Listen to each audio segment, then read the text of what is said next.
UMD men's hockey team lost their top center and alternate captain Dominic James to a season-ending injury a few weeks ago. Head coach Scott Sandelin told us that there have definitely been discussions surrounding their leadership group, with now the absence of one of their captains. So today that group expanded with the addition of Penn State transfer Connor McMenamin, who is named alternate captain.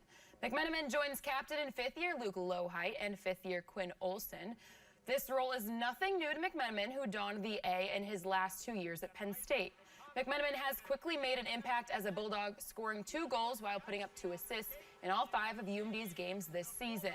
Sandelin said McMenamin's mark has not just been on the ice, but in the locker room and beyond, saying, quote, Connor has exemplified strong leadership qualities since he arrived in Duluth, and he has quickly earned the trust and respect of his teammates.